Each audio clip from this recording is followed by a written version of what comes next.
जय हिंद मित्र। आज मैं आप लोग के सामने क्लास 8 की एक सबसे बहुत ही महत्वपूर्ण चैप्टर किशोरावस्था की ओर आप लोगों के सामने मैं लेकर आया हूँ।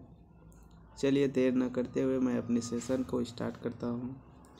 देखिए दोस्तों, किशोरावस्था की ओर चैप्टर का नाम है, जिसमें हम लोग सबसे पहले समझेंगे किशोरावस्था।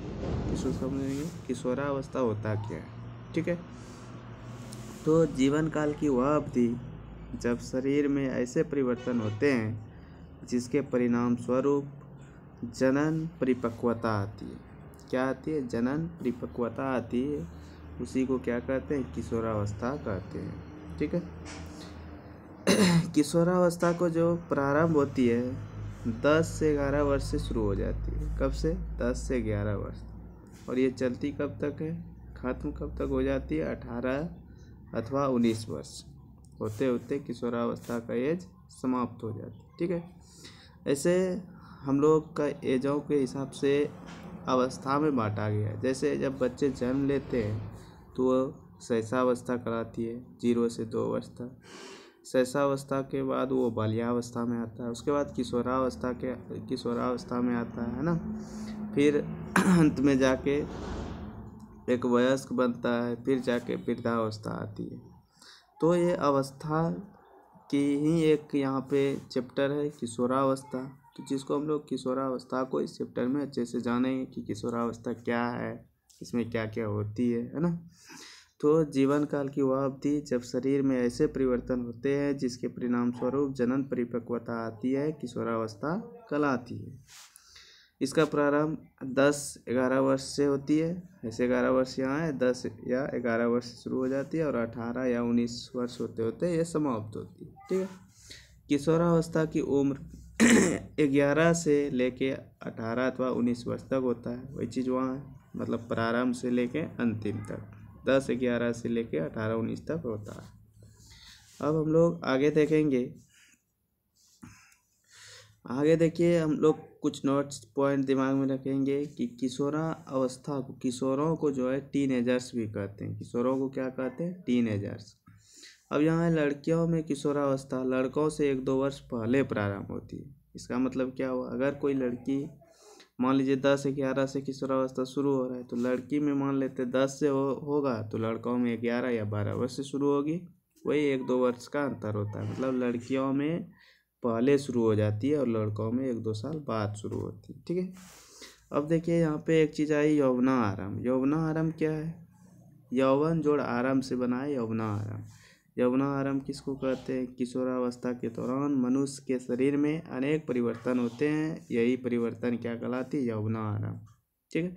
किशोरावस्था के ही दौरान शरीर में बहुत सारे परिवर्तन होती है, उसी को हम लोग क्या कहते हैं? यौवना आरंभ। बहुत सारा परिवर्तन होता है कि नहीं। जैसे दाढ़ी आ जाना, है ना, मूछ जिसको हम लोग कहते हैं। तो ये सब जो है बहुत सारा परिवर्तन होता है शरीर के अंदर, उसी को यौवना आरंभ कहते हैं, यौवन का आरंभ, ठीक है। उसके बाद हम लोग देखेंगे कि किशोरावस्था के दौरान होने वाले सभी परिवर्तनों में सबसे महत्वपूर्ण परिवर्तन है लड़के या लड़की में जनन क्षमता का विकास। कहने का मतलब ये है कि किशोरावस्था में तो बहुत सारे परिवर्तन होता है, लेकिन उसमें सबसे महत्वपूर्ण परिवर्तन जो है वो लड़के या लड़की में जनन क्षमता का विकास होना, ठीक है। जनन क्षमता का विकास होना। किशोरी की जनन परिपक्वता साथ ही यौवना आरंभ समाप्त हो जाती है। कहने का मतलब किशोरी जो है, लड़की लोग जो है, उसकी जनन परिपक्वता के साथ, मतलब जैसे ही जनन के योग बनते हैं, परिपक्वता आती है, तैसे ही यौवना आरंभ क्या हो जाती है? समाप्त हो जाती है उस स्वभाव का, ठीक है। उसके बाद हम लोग देखेंगे यौवना आरंभ में होने वाले परिवर्तन। यौवना आरंभ के दौरान किसका क्या परिवर्तन होता है? जैसे लंबाई में परिवर्तन, शारीरिक आकृति में परिवर्तन, स्वर में परिवर्तन, है ना, स्वेद एवं तैलीय ग्रंथियों की क्रियाशीलता में वृद्धि, जनन अंगों का विकास, मानसिक, बौद्धिक एवं संवेदनात्मक परिपक्वता प्राप्त होता। ये सभी परिवर्तन किसके दौरान होता है? यौवना आरंभ में होने वाले परिवर्तन। ठीक है, अब हम लोग सभी को एक एक करके देखेंगे कि लंबाई में परिवर्तन क्या होता है ना। तो देखिए, सबसे पहले लंबाई में यौवन आरोहण के दौरान होने वाले परिवर्तन, सबसे पहला क्या है, यह लंबाई में परिवर्तन। तो लंबाई में एकाएक वृद्धि प्रारंभ जो है के दौरान होने वाले सबसे अधिक दृष्टिगोचर होता है। ठीक है, मतलब ये दिखता है। जैसे लंबाई मान लेते हैं हम नानी घर बहुत दिन से नहीं गए हैं, है ना, और 2-4 साल बाद गए तो नानी देखती है तो क्या बोलती है, नाती बहुत बड़ा हो गया है ना, मतलब रे नाती तो कितना बड़ा हो गया है ना। तो ये जो बड़ा हो गया तो मतलब वो दिखाई पड़ा कि हाँ लंबाई बढ़ रहा है, वो किसका है, यौवन आरंभ का ही देन है ना, परिवर्तन हो रहा है। तो दृष्टिगोचर है मतलब दिखता है। इस समय शरीर की लंबी अस्थियों की और हाथ और पैरों की अस्थियों की लंबाई में वृद्धि होती है, व्यक्ति लंबा हो जाता है। मतलब मनुष्य की लंबाई में वृद्धि करने का मतलब है कि हड्डियों की लंबाई में वृद्धि के चलते होता है। क्या बढ़ता है, हड्डी बढ़ता है, तभी तो लंबाई बढ़ा है कि नहीं। या फिर इसके दौरान लंबाई में वृद्धि जो होता है दिखता है, साफ साफ दिखता है ना। जैसे 2-4 साल गैप के बाद जैसे हम किसी बच्चे को देखेंगे इतना सा है, 2 साल बाद देखेंगे वो बच्चा बढ़ गया है, तो वो वृद्धि को दिखाई देता है। क्या बढ़ता है, हड्डियों की लंबाई में वृद्धि होता है। किसमें वृद्धि होता है, हड्डियों की लंबाई में। उसके बाद हम लोग दूसरा देखेंगे, शारीरिक आकृति में परिवर्तन। शारीरिक आकृति में क्या परिवर्तन होता है, देखिए आपकी कक्षा के छात्रों के कंधे और सीना निचली कक्षा के छात्रों की अपेक्षा अधिक चौड़े होते हैं। आप लोग देखेंगे आपका जितना छाती चौड़ा है, आपसे जो नीचे की कक्षा में उस बच्चों की उतना चौड़ी नहीं होती है। सीना भी चौड़ा नहीं होता है, कंधा भी नहीं होता है ना, तो अधिक चौड़े होते हैं आप लोग का 8 की क्लास में जाते जाते। इसका कारण यह है कि यौवन आरंभ में प्रवेश कर चुके हैं बच्चे। किस में प्रवेश कर चुके हैं, यौवन आरंभ में। जब वृद्धि के कारण कंधे फैल कर चौड़े हो जाते हैं और लड़कियों के कमर का निचला भाग चौड़ा हो जाता है। मतलब लड़कों का क्या चौड़ा होता है, कंधा और छाती, सीना जिसको कहते हैं, और लड़कियों का मतलब कमर के नीचे और ये जांघ से ऊपर वाला भाग चौड़ा हो जाता है। ठीक है, उसके बाद वृद्धि के कारण लड़कों की शारीरिक पेशियां लड़कियों की अपेक्षा सुस्पष्ट एवं गठित दिखाई देती है। ठीक है, अतः किशोरावस्था के दौरान लड़कों एवं लड़कियों में होने वाले परिवर्तन अलग अलग है। लड़की में अलग अलग परिवर्तन होता है और लड़कों में अलग अलग होता है। अच्छा, कमर का नीचे जो चौड़ा होता है उसका क्या कारण होता है, तो वो चौड़ा होना बहुत ही ज़रूरी है, क्योंकि जब महिलाएं गर्भवती होती है तो बच्चे पुत्र होने में क्या होता है, उससे आसानी होती है सुविधा के लिए, इसीलिए वैसा लक्षण वहाँ महिलाओं में मतलब लड़कियों में दिखता है ना। और लड़कों का सीना चौड़ा होता है और कंधा, और लड़कियों का कमर के नीचे और जांघ से ऊपर वाली बात। अब हम लोग देखेंगे आगे, 2 चीज़ देख लिए, तीसरा देखेंगे। देखिए तीसरा है स्वर में परिवर्तन। किसमें परिवर्तन, स्वर में। स्वर में क्या परिवर्तन होता है, कह रहा है क्या आपने ध्यान दिया है कि कभी कभी आपकी कक्षा में कुछ लड़कों का आवाज़ फटने लगती है। क्या होने लगता है, फटने, गैं ऐसे बोलता है, मतलब मोटा आवाज़ निकलता है ना। यौवन आरंभ में स्वर यंत्र अथवा लैरिक्स में वृद्धि का प्रारंभ होता है। किसका, लैरिक्स जो होता है स्वर यंत्र, वो उसका बढ़ने लगता है। किसका, लड़कों का स्वर यंत्र विकसित होकर अपेक्षाकृत बड़ा हो जाता है और लड़कों में बढ़ता हुआ स्वर यंत्र गले में सुस्पष्ट उभरे हुए दिखाई देते हैं। देखिए यहाँ पे दिख रहा है, गले में उभरा हुआ दिखाई देता है, जिसे इंडेक्स एपल कहते हैं। ठीक है, लड़कियों का स्वर यंत्र अपेक्षाकृत छोटा होता है, अतः बाहर से सामान्यतः दिखाई नहीं देता। सामान्यतः लड़कों का स्वर उच्च तारत्व वाला होता है। लड़कियों का जो स्वर होता है उच्च तारत्व, लड़की में मतलब पतले पतला जो आवाज़ मीठा मीठा बोलता है, चलिए जी, है ना, तो वो उसका उच्च तारत्व है। तो लड़कियों का तारत्व क्या होता है, ज़्यादा, और लड़कों का तारत्व कम। जितना तारत्व कम रहेगा उतना मोटा बोली, और जितना तारत्व अधिक रहेगा उतना पतला बोली। तो लड़कियों का तारत्व उच्च होते हैं ना। किशोर लड़कों में कभी कभी स्वर यंत्र पेशियों की अनियंत्रित वृद्धि हो जाती है, मतलब ज़्यादा वृद्धि हो जाता है और आवाज़ फटने या भर्राने लगता है। इस स्थिति को कुछ दिनों अथवा कुछ सप्ताह तक बनी रह सकती है, जिसके बाद स्वर और स्वतः समाप्त हो जाता है। मतलब कुछ दिनों तक रहता है मोटा आवाज़, फिर धीरे धीरे सही हो जाता है, वो स्वर यंत्र सही होने तक वैसा होता है। ठीक है, अब हम लोग स्वर में परिवर्तन देख लिए।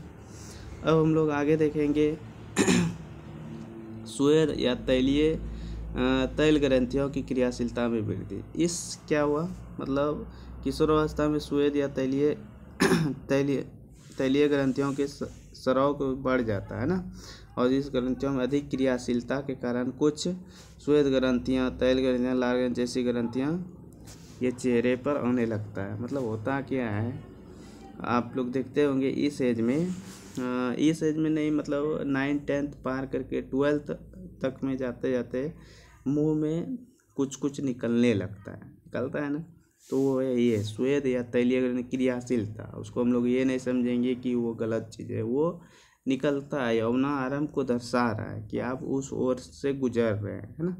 तो वो आम बात है, लड़कों को भी निकलता है और लड़कियों को भी निकलता है। ठीक है,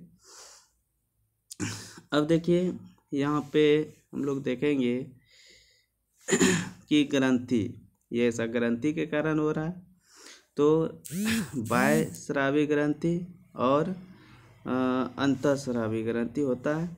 ठीक है, नलिका नहीं होती इसमें, ये कुछ मिश्रित ग्रंथि में, मतलब ग्रंथि 3 तरह के होते हैं, बाह्यस्रावी ग्रंथि, अंतःस्रावी ग्रंथि और मिश्रित ग्रंथि। बाह्यस्रावी में नलिका होती है और अंतःस्रावी में नहीं होता है। ठीक है, अब हम लोग देखेंगे जनन अंगों का विकास। किसका विकास, जनन अंगों का। 4 देख लिए, अब 5वां देखिए जनन अंगों का विकास। जनन अंगों के विकास में क्या है, यहाँ पे पिछले अध्याय में 6.1 और 3 दर्शाया गया, मतलब मानव जननांगों का पुनरावलोकन कीजिए। यौना आरंभ नर जननांग जैसे वृषण एवं शीशन पूर्णतः विकसित हो जाता है, मतलब जनन अंग विकसित हो जाता है। ठीक है, वृषण से शुक्राणु उत्पादन का प्रारंभ हो जाता है। लड़कियों में अंडाशय साइज में वृद्धि हो जाती है और अंड परिपक्व होने लगता है। अंडाशय अंडाणु का निर्माण भी प्रारंभ हो जाता है। मतलब ये हुआ जनन अंगों का विकास हो जाता है इसी में, है ना। वृषण, शीशन ये सब का विकास होता है। लड़कियों में अंडाशय का साइज बड़ा हो जाता है ना, वो परिपक्व हो जाता है अपने आप में। और लड़कों में शुक्राणु बनने लगता है ना, और लड़कियों में अंडाणु बनना शुरू हो जाती है इसी अवस्था में।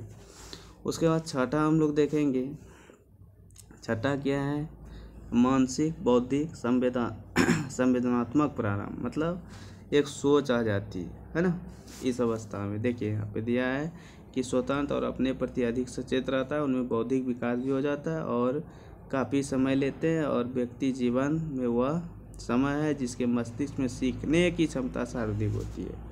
कहने का मतलब किशोरावस्था एक ऐसी अवस्था है जिसमें आप जितना ज़्यादा से ज़्यादा सीख सकते हैं, मतलब पढ़ने लिखने सीखने की उम्र यही है किशोरावस्था, है ना।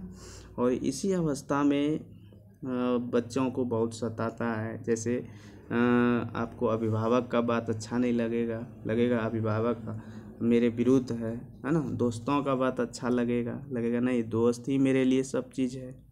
तो ये अवस्था की देन है, ये किशोरावस्था में ये सब भावनाएं आती है। ठीक है, जबकि गार्जियन ऐसे होते नहीं है, गार्जियन आपके हित में हमेशा चाहते रहता है। तो ये सीखने का अवस्था है। तो किशोरावस्था कैसी अवस्था है, सीखने की अवस्था है ना। इसमें मानसिक वृद्धि होती है, सीखने की ये क्षमता को बढ़ाएंगे आप जितना बढ़ा सकते हैं। उसके बाद हम लोग आगे देखेंगे कुछ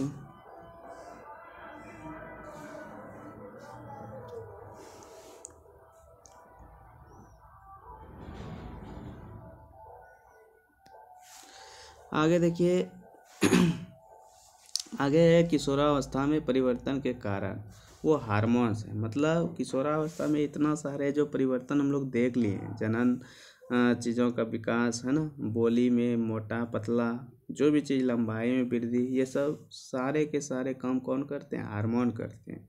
ये सारा परिवर्तन हार्मोन पे टिका हुआ है। यहाँ लिखा हुआ किशोरावस्था होने वाले परिवर्तन हार्मोन नियंत्रित है। हार्मोन एक रासायनिक पदार्थ है। यह अंतःस्रावी ग्रंथियों और अंतः स्रावित तंत्र द्वारा स्रावित किया जाता है। यौनारंभ के साथ ही वृषण पौरुष हार्मोन टेस्टोस्टेरोन स्रावन प्रारंभ कर देता है और लड़कों की परिवर्तनों का कारण है। ठीक है, जिसके बारे में अभी अभी पढ़ा है। उदाहरण के लिए चेहरे पर बालों का आना, मूंछ आ जाता है, बड़ा बड़ा है ना, दाढ़ी आता है। उसके बाद लड़कियों में यौनारंभ के साथ ही स्त्री हार्मोन एस्ट्रोजन उत्पादित करना प्रारंभ करता है जिसे स्तन विकसित हो जाते हैं। एस्ट्रोजन स्तन विकास होने का कारण क्या है? एस्ट्रोजन हार्मोन है ना।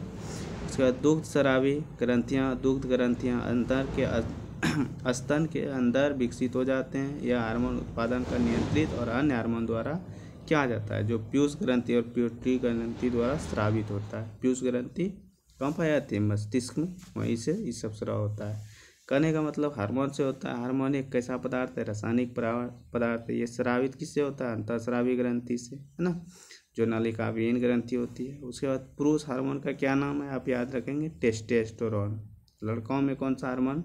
टेस्टोस्टेरोन। स्त्री मतलब लड़कियों में एस्ट्रोजन और प्रोजेस्टेरोन। ये जो एस्ट्रोजन है ना, स्तन यहाँ पे लिखा हुआ था कि विकसित जो होता है, स्तन जो विकसित होता है वो एस्ट्रोजन के माध्यम से। किसके माध्यम से? एस्ट्रोजन के माध्यम से। ठीक है, वो हार्मोन की देन है। पुरुषों में एस्ट्रोजन हार्मोन नहीं बनता है, इसलिए हम लोग का स्तन वैसे का वैसे रह जाता है और महिलाओं का उभार बढ़ जाता है, वो एस्ट्रोजन हार्मोन। ऐसे स्तन, हम लोग स्तनधारी प्राणी है।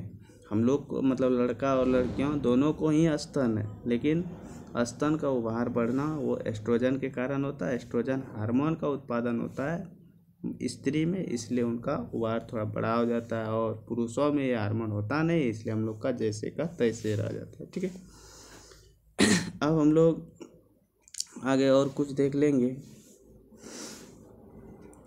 उसके बाद हम लोग देखेंगे गौण लैंगिक लक्षण। गौण लैंगिक लक्षण मतलब क्या? गौण मतलब जिसको हम लोग कह सकते हैं छुपाते हैं। गौण लैंगिक लक्षण बताना नहीं चाहते, है ना, जबकि ऐसा कुछ बात नहीं है। आप बोल सकते हैं, खुल के अपना विचार रख सकते हैं। देखिए, लड़कों में क्या है? लड़कों में दाढ़ी मूंछ आना प्रारंभ होता है। लड़कियों में स्तन का विकास। लड़कों एवं लड़कियों में आर्मपिट अथवा प्यूबिक एरिया में बाल आना, है ना, गौण लैंगिक लक्षण के उदाहरण है। जैसे कांच सब में बाल आने लगता है, वो किसका? गौण लैंगिक लक्षण है ना। तो वही लिखा है, आर्मपिट और प्यूबिक एरिया में बाल आना, ये सब गौण लैंगिक लक्षण के उदाहरण हैं। तो आप इस चैप्टर में इतना ही समझिए। इसके लिए एक वीडियो और आएगी, है ना, किशोरावस्था की ओर, जिसमें हम लोग पूरे चैप्टर को समाप्त कर लेंगे। इस चैप्टर में आप इतना समझे। थैंक यू दोस्तों, धन्यवाद। Have a nice day.